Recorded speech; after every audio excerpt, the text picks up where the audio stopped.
So I saw a post. This charge and bail lawyer, cashivist, anywhere beleface lawyer, they call Deji Adeyanju.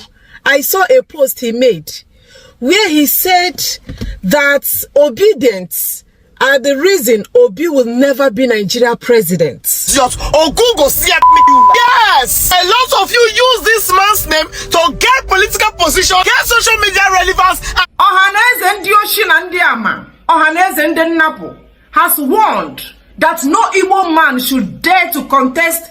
I believe by now, my wonderful people, that you almost have heard that Mr. Peter Obi has sued this tout, this Agbedo lawyer, Deji Adeyanju, for defamation. Because of my father's involvement in Nigerian politics, there has been a persistent curiosity and, at times, a malicious obsession with me. Why? I do not know. I have no social media presence and no interest in maintaining one, so I rarely correct these falsehoods. But perhaps it is time I address them.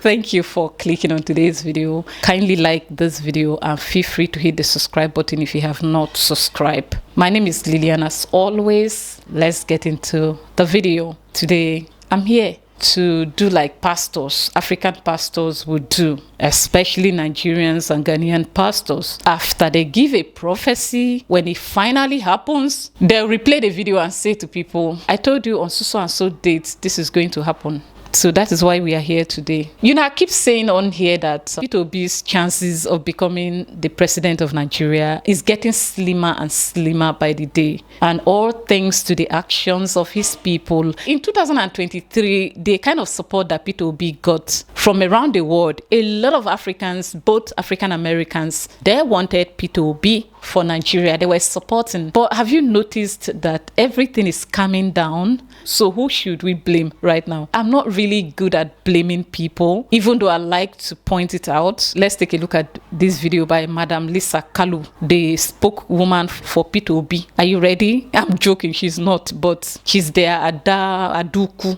So I saw a post. This charge and bail lawyer, cashivist, anywhere beleface lawyer, they call Deji Adeyanju. I saw a post he made where he said that obedience are the reason Obi will never be Nigeria president. We have been on this matter for long.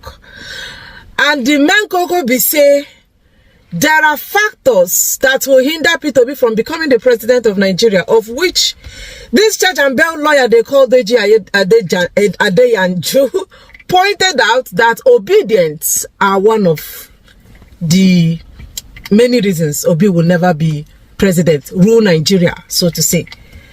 Who are these obedient? Let us even start by knowing who obedient are.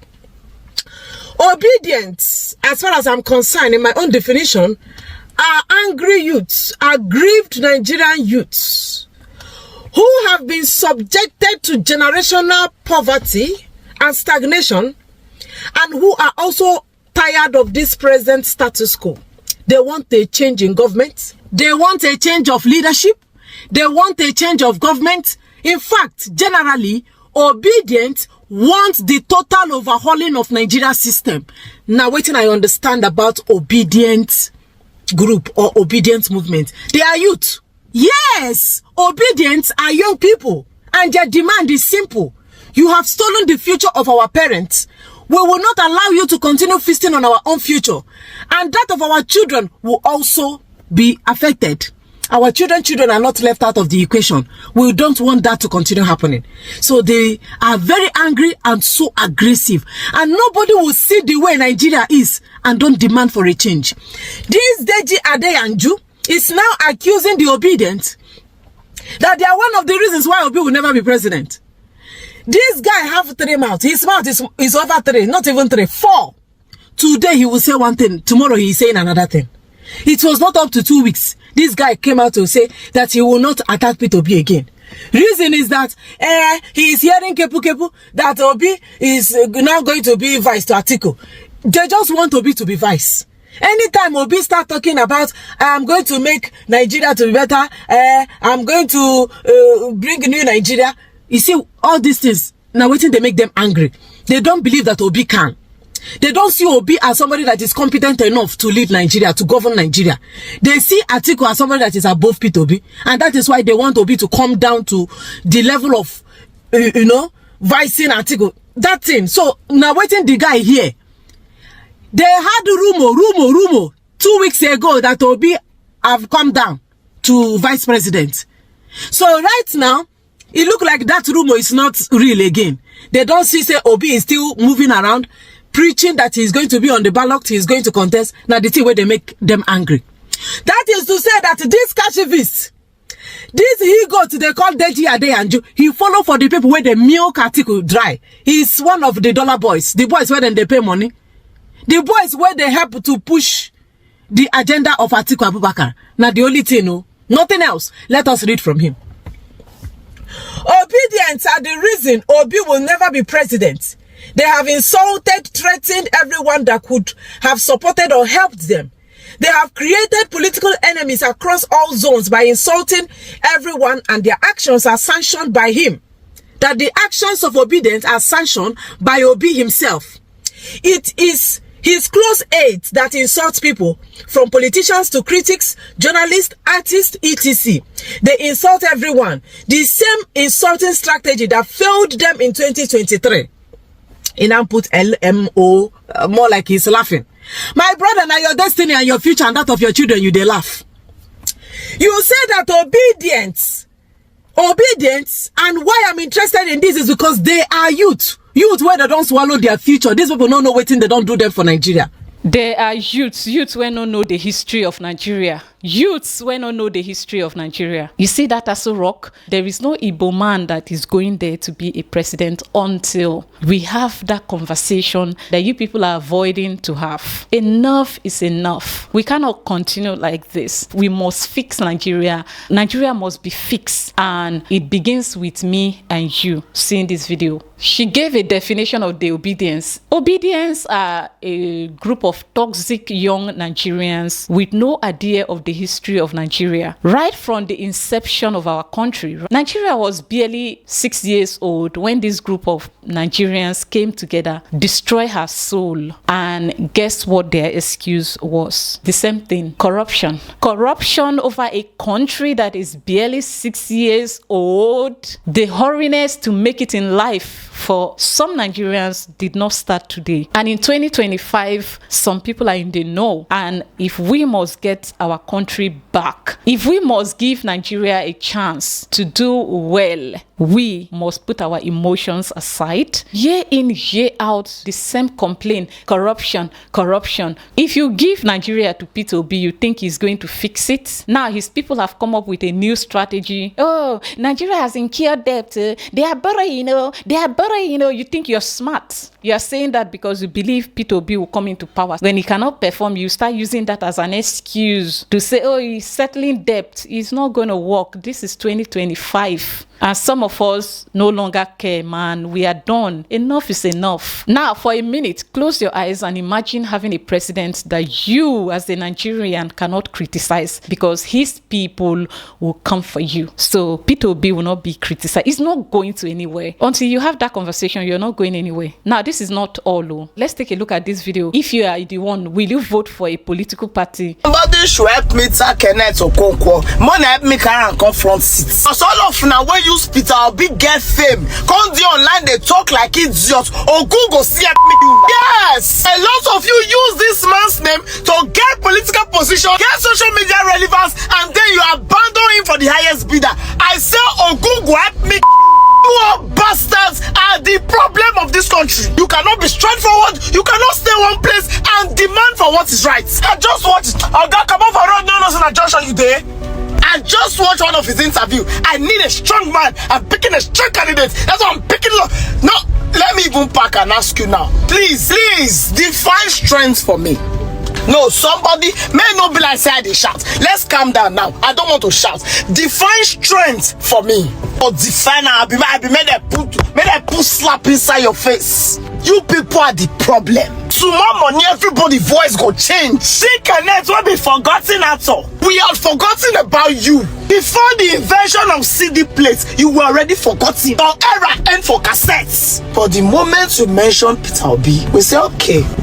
Just maybe it gets sense. Maybe it don't get sense. That is what you get when you refuse to be on the side of Peter Obi. And this woman here, she knows very well, if she do not dance to this music, if she do not dance to the obedience music, she will not be relevant on social media. For a minute, are you going to vote for a political party with people like this? No, for a minute, if I'm begging you for a favor and I have this attitude right here, are you going to give me? Will you grant my wish? Will you do me the favor that I'm seeking of you or from you? Will you do it? Because this is more like an order, a command. They are so entitled. She is not Igbo. She don't have to be Igbo. Yes, I know. Now, Kenneth Okonkwo, the man she is insulting, threatening, calling names, is an Igbo man. But you do not have the right to say, I do not want Peter Obi. He must want to be, or this is what he gets. Now tell me who is falling for this. Sorry, ladies and gentlemen. And when Peter Obi becomes the president of Nigeria, is he not going to compensate this woman with a position in his government? He will, because that is how it is done. So what is she going to become? The youth leader? Or what? What's she going to become? A minister for what? Sorry, you guys are not going to Aso Rock. Not now. Not until we have that conversation that some of you are avoiding. Okay? If we now won't go Aso Rock, we have a conversation and you know it. I keep saying it is important to know the history of Nigeria. I believe some of our young people are supporting their people